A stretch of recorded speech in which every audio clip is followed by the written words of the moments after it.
अरे बच्चों, आप सभी का इस प्यारे से channel Rajput Maurya PCM classes में आप सभी का स्वागत है। तो आप सब कैसे हैं? मैं आशा करूंगा कि आप सब ठीक होंगे।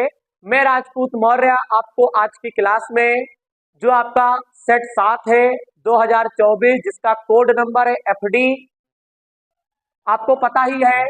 इस कोड के अंतर्गत यहाँ पे जो भी प्रश्न आपको दे रखा है उसका हल मैं आपको समझाता चला रहा हूँ और समझा भी रहा हूँ। इससे पहले की वीडियो में हम लोगों ने प्रश्न नंबर 8 के अंतर्गत आपको 2 खंड दे रखे थे, मैंने आपको उसका हल समझा दिया है। क्लास 12th मैथ का हमारा ये अनसार्ड पेपर सॉल्यूशन इस समय चल रहा है। कोर्स मैंने कंप्लीट करवा दिया है। पुराने बच्चों को हर एक बात पता है, जो नए बच्चे इस चैनल पे आए हुए हैं वो हमारी बात को ध्यान से सुनिए और उसे समझें। पिछली वीडियो के लिए आप हमारे चैनल के प्लेलिस्ट का यूज करेंगे। अगर आपको सिलेबस पढ़ना है वो भी आप उसके लिए भी प्लेलिस्ट आपको देखना होगा। और अगर आप अनसार्ड पेपर का अगर आप हल देखना चाहते हो तो वो भी आपको मेरे प्लेलिस्ट से ही आपको देखना होगा। तो मैं उम्मीद करूंगा कि आप वीडियो में अंत तक जरूर बने रहेंगे। अगर चैनल पे नए हैं तो चैनल को सब्सक्राइब, वीडियो को लाइक तुरंत कर दें। अगर पुराने हैं तो केवल वीडियो को लाइक करना है। हो सके इस चैनल को आप उन सभी दोस्तों में शेयर करें जो बोर्ड एग्जाम देने वाले हैं, वो चाहे 10th में हो चाहे 12th में हो, क्योंकि इस चैनल पे आपको हर एक सब्जेक्ट यानी पीसीएम सब्जेक्ट से संबंधित आपको पेपरों का सलूशन मिलने वाला है। तो चलिए आज की क्लास की शुरुआत करते हैं। तो मेरे प्यारे बच्चों, सेट 7 2024 जिसका कोड है एफडी, इसमें प्रश्न नंबर 9 पे हम लोग पहुंच चुके हैं और ये अंतिम प्रश्न आपको दे रखा है। प्रश्न नंबर 9 के अंतर्गत मात्र 2 खंड है, पेपर में आपको एक ही करना होता है, लेकिन मैं आपको दोनों करवाऊंगा।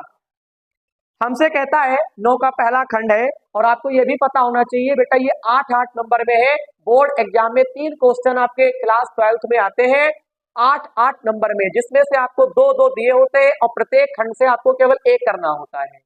लेकिन मैं आपको दोनों के हल बताऊंगा।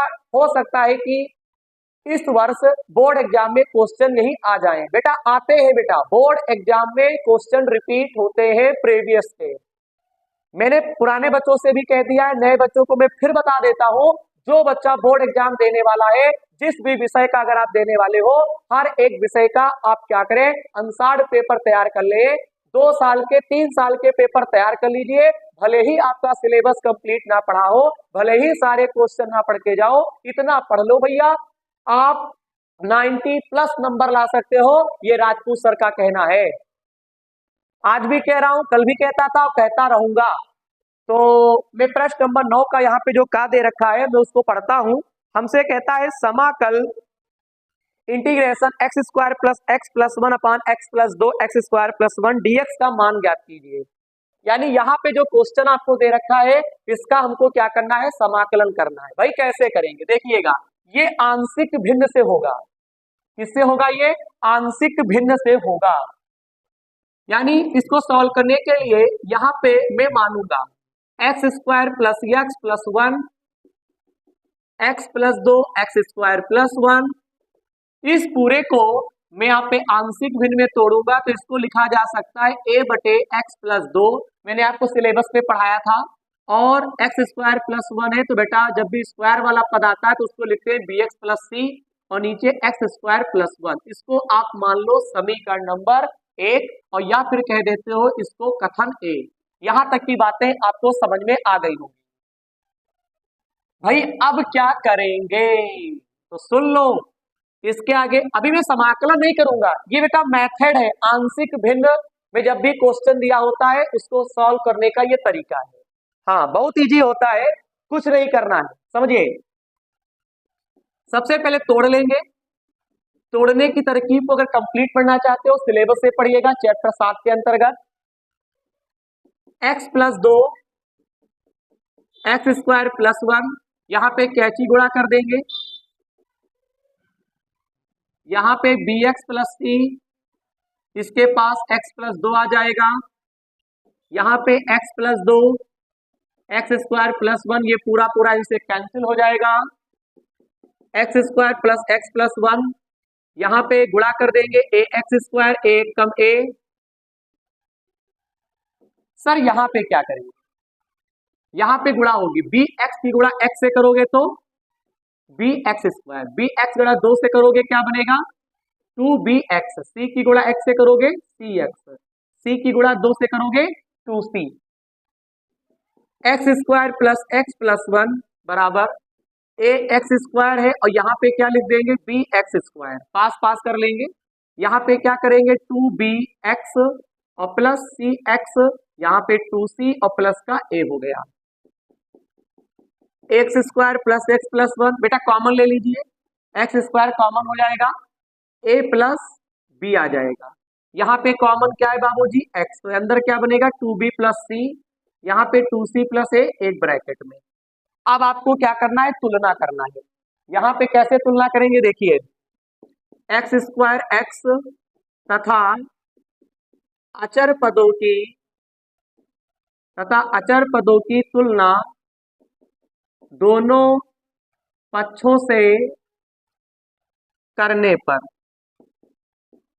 कैसे करते हैं देखिएगा बेटे, स्क्वायर है इसके गुणांक में कुछ नहीं, और यहाँ पे a प्लस बी, यहाँ पे एक है तो इसका ये मतलब है मेरे प्यारे बच्चों, मैं साइड में आता हूं आपको समझाने के लिए, मैं बता देता हूं, मैं इसको लिख सकता हूं a प्लस बी बराबर a, क्यों, क्योंकि स्क्वायर वाला है तो स्क्वायर से तुलना होगा, x वाला है तो x से होगा, तो यहाँ पे कुछ नहीं है यहाँ पे, और जब कुछ नहीं है तो यहाँ पे क्या मानेंगे एक मानेंगे।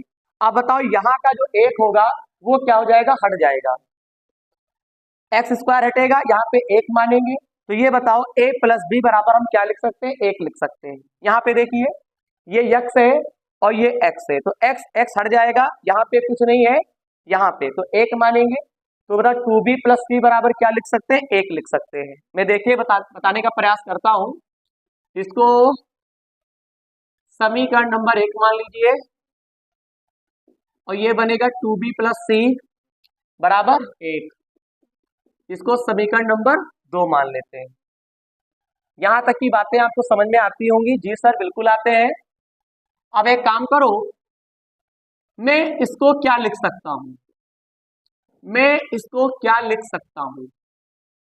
चलिए इसको कुछ ना लिखो, 2c प्लस ए बराबर क्या लिख सकते हो, ये अचर पद है अचर पद, तो 2c प्लस ए बराबर हम लिख सकते हैं बेटा यहाँ पे 1 है, तो ये क्या हो जाएगा 1, समीकरण नंबर 3।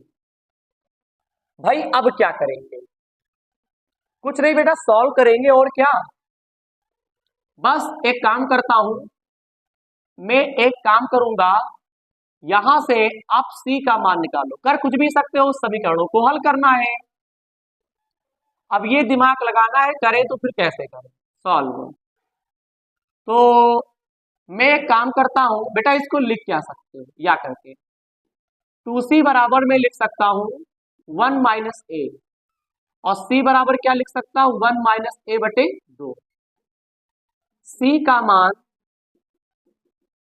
समीकरण 2 में रखने पर, तो 2b प्लस सी बराबर 1, 2b सी के स्थान पे 1 माइनस ए, और नीचे कितना लिख देंगे 2 बराबर 1 हो जाएगा, 2 की गुणा इधर करेंगे 2 दूनी 4b, 1 माइनस ए और नीचे लिख देंगे 2 बराबर 1 हो जाएगा, यहाँ पे क्या बनेगा माइनस का a प्लस का 4b प्लस का 1, 2 एक कम 2, माइनस ए प्लस 4b, एक को उधर ले जाओगे तो ये माइनस हो जाएगा, माइनस का ए प्लस 4b, 2 में से 1 को घटाओगे कितना बचेगा 1 बचेगा, बताओ ठीक है, ये समीकरण हमारी हो गई बाबूजी 4। यहां तक की बात एकदम क्लियर है कि नहीं क्लियर, बोलिए मेरे प्यारे बच्चों क्लियर है कि नहीं क्लियर है। अब मैं क्या करता हूं, इसी के नीचे में उतारूंगा a प्लस, आपको b दे रखा है, और बराबर क्या लिख दूंगा 1, ये समीकरण हमारी 1 हो गई, जी हाँ बिल्कुल हो गई। अब मेरे प्यारे बच्चे एक बात बताओ, यहाँ पे चिन्ह कैसे असमान है, a के सामने माइनस है, a के सामने प्लस है, जब चिन्ह असमान होते हैं तो इसको लिखा जाता है जोड़ने पर। अब बताओ जोड़ने पर लिखते हैं कोई निशान नहीं लगेगा, तो आपको क्या करना है, ए से एक कट जाएगा, 4 भी और 1 भी कितना होता है बेटा जी, 5 भी, एक एक कितना होता है 2। तो मैं कह सकता हूं कि यहाँ पे जो बी का मान आएगा वो आपका आ जाएगा 2/5। बताइए बी का मान कितना आया, 2/5। इसी प्रकार से इसके आगे का जो प्रोसेस है वो मैं आपको बताने वाला हूं, पहले यहां तक आप कर लीजिए, ठीक है। स्क्रीनशॉट लो, यहां तक आपने स्क्रीनशॉट ले लिया होगा। ए बराबर 2/5 आ गया, इसी के आगे मैं आगे सॉल्व करता हूं। अब मुझको बी का मान चाहिए, बी का मान आ गया है, अब हमको ए का मान चाहिए। तो मेरे प्यारे बच्चों उसके लिए क्या करना होगा, यहाँ पे देख सकते हो a प्लस बी, बेटा इसी के आगे लगाएंगे सब लोग, सुन लो पहले, इसी के आगे a प्लस बी बराबर कितना दिया, a। बी का मान कितना निकाले हो, 2/5 बराबर का 1। 2/5 को उधर ले जाओगे तो काहे का, माइनस का। गुणा करिए, 5 एक कम 5, 2 कम करोगे 3, नीचे 5। ए का मान कितना आ गया, 3/5। एक बार चेक कर लीजिए, जी सर चेक कर लीजिए। 2/5 को उधर ले गए, माइनस का, 5 एक कम 5, 3/5। अब हमको सी का मान चाहिए, भैया सी का मान चाहिए, सी का मान चाहिए। तो 2c प्लस ए बराबर 1 लिख लेंगे। यहाँ पे ए का मान कितना दिया है, 3/5 बराबर का 1। ये 2c, 3/5 को कहाँ ले जाओगे, उधर, ये काहे का हो गया, माइनस का। यहाँ पे क्या करेंगे, 5 एक कम 5, 3 कम करो तो 2/5, 2 से 2 कट जाएगा, तो c बराबर कितना आ जाएगा बाबूजी, 1/5 आ जाएगा। बताओ यहां तक की बात एकदम क्लियर है कि नहीं क्लियर है। ए का मान निकाल चुके हैं, बी का मान निकाल चुके हैं और सी का मान। बी का मान हम लोगों ने कितना निकाला था, बी का मान हम लोगों ने निकाला था 2/5। यहां तक की बातें आपको समझ में आ गई होंगी। क्लास को अब हम आगे बढ़ाएंगे, चलिए क्लास को आगे बढ़ाते हैं। अब सुनिएगा, अब हम लोग क्या करेंगे, समीकरण 1 को, समीकरण 1 2 3 4 को हल करके ए बी सी के मान आ चुके हैं। अब क्या करना है, अब बेटा इसके आगे क्या करना है, यहां पे लिखेंगे ए कॉमा बी तथा सी के मान कथन ए में क्या करने पर, रखने पर। बोलो किसमें रखेंगे, कथन ए में। कथन ए आपको क्या दिया है भैया, भैया क्या दिया था बताओ, x² प्लस x प्लस 1, नीचे आपको दे रखे थे x प्लस 2, और यहाँ पे आपको x² प्लस 1 बराबर a बटा x प्लस 2 प्लस यहाँ पे था bx और यहाँ पे c और नीचे x² प्लस 1। एक बार चेक कर लीजिएगा, आपको यही कथन दिया था, जी हाँ बिल्कुल दिया था। अब क्या करेंगे, x² प्लस x प्लस 1, यहाँ पे x प्लस 2, यहाँ पे x² प्लस 1।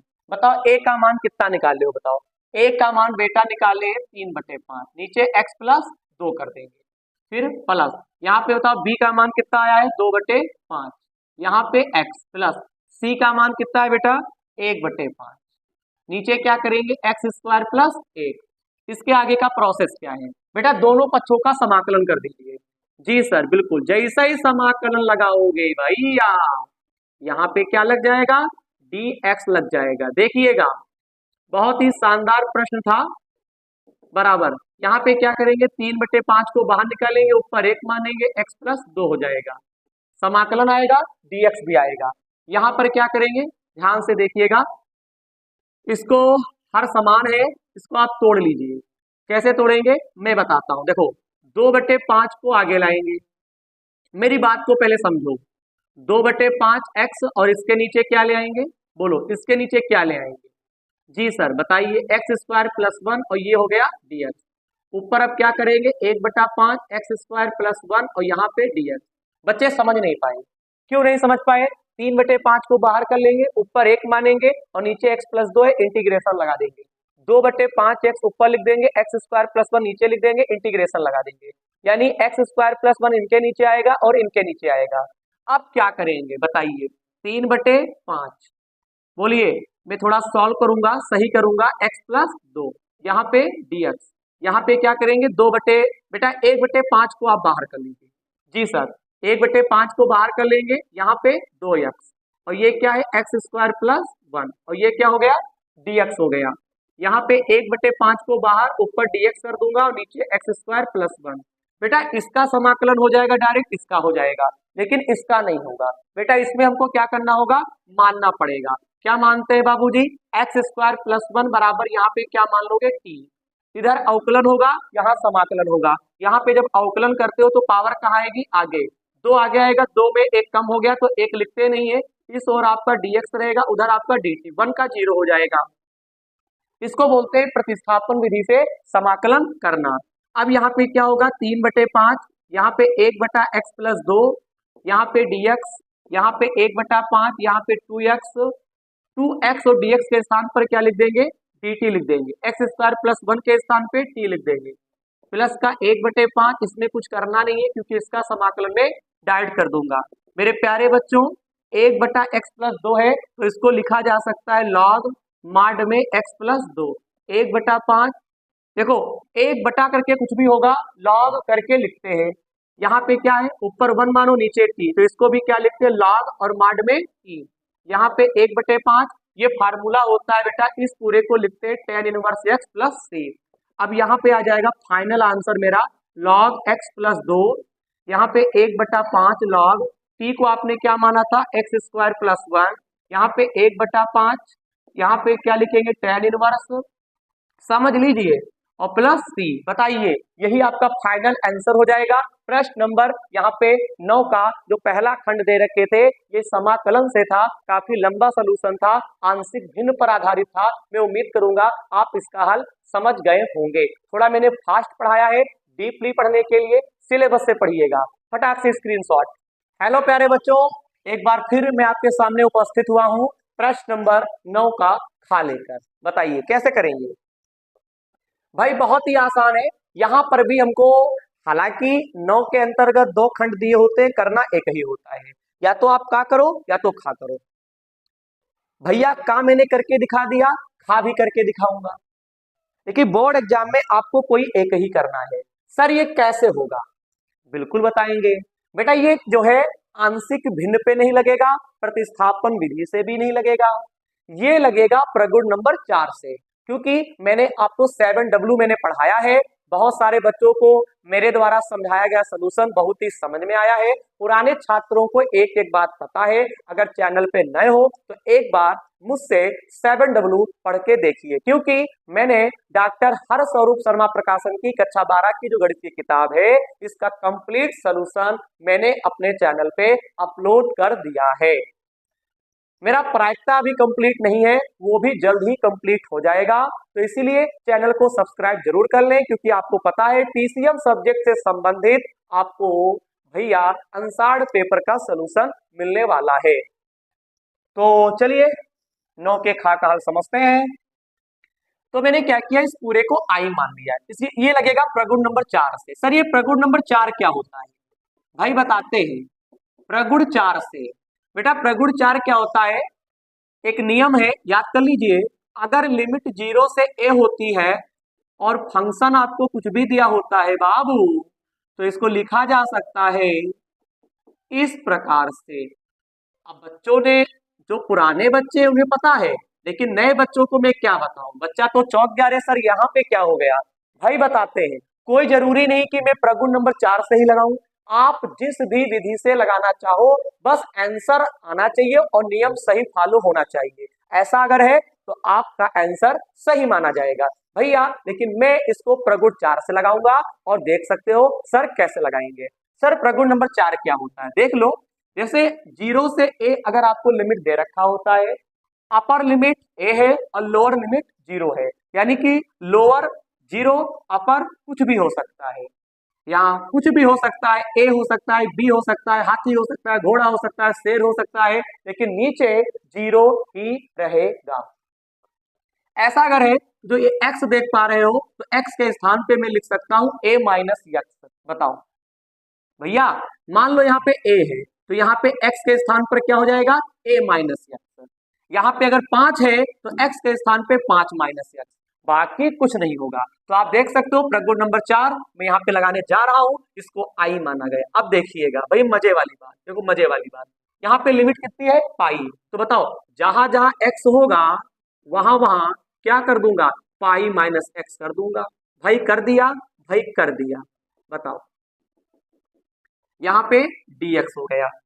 तो यहाँ पे क्या करेंगे, i इक्वल टू 0 से पाई, पाई माइनस एक्स, ये फार्मूला होता है। सर फार्मूला बताते चलिएगा। जी हाँ बिल्कुल बताऊंगा। अगर आपसे कोई पूछता है साइन पाई माइनस एक्स, तो आप बताओगे साइन एक्स निकलता है। अगर कोई पूछता है कॉस पाई माइनस एक्स, तो आप बताओगे बाबूजी माइनस का निकलता है। जी हाँ आपने सही सुना। साइन 180 में से अगर आप कुछ माइनस करते हो तो ज्यों का त्यों ही निकलता है, लेकिन साइन और कोसेक प्लस में निकलते हैं और बाकी सब माइनस में निकलते हैं। यानी साइन 180 माइनस थीटा ये माइनस में नहीं निकलता है, ये प्लस में निकलता है। आपको याद हो गया होगा, साइन 180 माइनस थीटा तो प्लस में साइन थीटा। साइन का अपोजिट क्या होता है, कॉसेक, तो कॉसेक 180 माइनस थीटा ये भी प्लस में निकलता है। साइन और कॉसेक प्लस में होते हैं अगर आप 180 से कुछ माइनस करते हैं। इनके अलावा जो चार फलन रह जाते हैं बाबूजी वो माइनस में ही रहेंगे। पाई का मतलब 180, sine pi minus x sine x रहेगा, कॉस पाई माइनस एक्स ये माइनस में रहेगा। अब बात आती है कैसे करेंगे, देखिएगा सुनिएगा। साइन पाई माइनस एक्स है तो ये साइन एक्स ही आ जाएगा। यहाँ पे 1 प्लस, बेटा यहाँ पर भी कॉस एक्स निकलेगा, कॉस स्क्वायर एक्स। सर क्यों, ये समझ नहीं पाए। जी हाँ क्यों, क्योंकि बेटा ये माइनस में निकलता है तो यहाँ पर भी माइनस में निकलेगा, लेकिन पावर कैसी है, सम, यानी पावर अगर 2 होगी तो वो क्या कर देगा, उसको प्लस कर देगा। आगे बढ़ते हैं। देखिए मैं एक एक बात बताता हूं।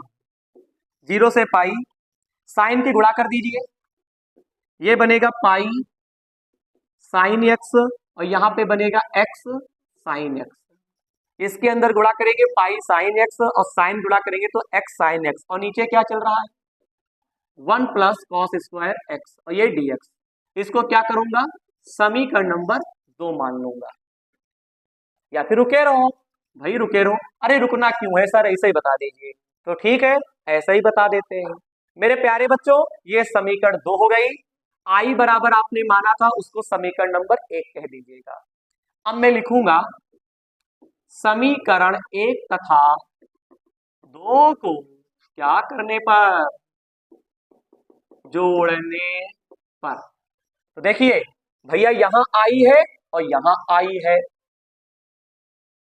तो आई आई क्या होता है, 2i होता है। बोलो आई आई क्या होता है, 2i। बाकी मेरे पास एक प्लान और भी है और वो मुझे लगता है कि इजी बैठेगा। बताएं प्लान क्या है, आओ हम बताते हैं। देखो मेरे पास एक प्लान और है, आप ऐसा कुछ ना करें। तो सर क्या बताएंगे, मैं और भी आपको तरीके बताने वाला हूं। देखिए बेटा आप 1 और 2 को जोड़ के सॉल्व करेंगे आ जाएगा, लेकिन मैं आपको इजी बताता हूं, सुनिएगा। मेरे प्यारे बच्चों को तकलीफ नहीं होनी चाहिए। 1 प्लस कॉस स्क्वायर एक्स को इसके नीचे ले आओ। बेटा ये बटे में इसके नीचे भी ला सकते हो, उसके नीचे भी ला सकते हो। मैं यहां ले आया, dx अंदर जाएगा। अब इंटीग्रेशन यहां पर भी आएगा, ये इजी बैठेगा। बताओ यहां तक की बात समझ में आती है। मेरे प्यारे बच्चों यहां पे आपको हिंदी लिखनी है। समीकरण 1 से 0 से pi pi sine x 1 plus cos square x. बताओ समीकरण 1 से इसका ये मतलब है इस पूरे के स्थान पर क्या लिख सकते हो, आई। तो बताओ इस पूरे के स्थान पर क्या लिख दें, आई लिख देंगे। हाँ जी बिल्कुल, आई को इधर लेकर आऊं, आई प्लस आई, 0 से पाई पाई साइन एक्स। मैं एक काम करता हूं पाई को बाहर निकाल लेता हूं, बहुत हो गया। तो साइन एक्स नीचे 1 plus cos square x dx। आई आई कितना होता है, 2i होता है। यहाँ पे क्या लिख दूंगा 0 से पाई और sign x 1 plus cos square x और ये हो गया dx। मान लीजिए माना कॉस एक्स बराबर t, इधर अवकलन करेंगे कॉस का होता है माइनस का साइन एक्स, dx बराबर dt। माइनस को उधर भेज देंगे, साइन एक्स dx बराबर आ जाएगा माइनस का dt। आप चाहो तो लिमिट भी चेंज होगी, चलिए लिमिट भी चेंज कर देते हैं। बेटा जब भी आप मानेंगे तो आपको लिमिट चेंज करनी पड़ेगी, ना चेंज करो तब भी लग जाएगा, लेकिन चेंज कर दिया करना, इजी बैठेगा। देखिए cos x बराबर t, cos x का अवकलन होता है माइनस का sin x dx dt, और माइनस को उधर भेज देंगे तो dt। अब यहाँ पे लिखेंगे जब x बराबर 0, ये 0 है, यहाँ 0 रख दो, तो यहाँ पे cos 0 होगा, cos 0 का मान कितना होता है 1, t बराबर कितना आ जाएगा 1 आ जाएगा। बोलो यहाँ पे x का मान कितना है 0, ये 0 है, 0, ये 0 इसमें रख दो, तो ये बनेगा cos 0, cos 0 अंश का मान कितना होता है 1। सर कुछ कह रहे हैं, पहले मान लिए ये 0 है, ये 0 यहाँ पे रख दो, तो यहाँ पे cos 0 हो गया और बराबर t, cos 0 अंश का मान कितना होता है 1, तो t बराबर कितना आ जाएगा 1 आ जाएगा। इसी प्रकार से x बराबर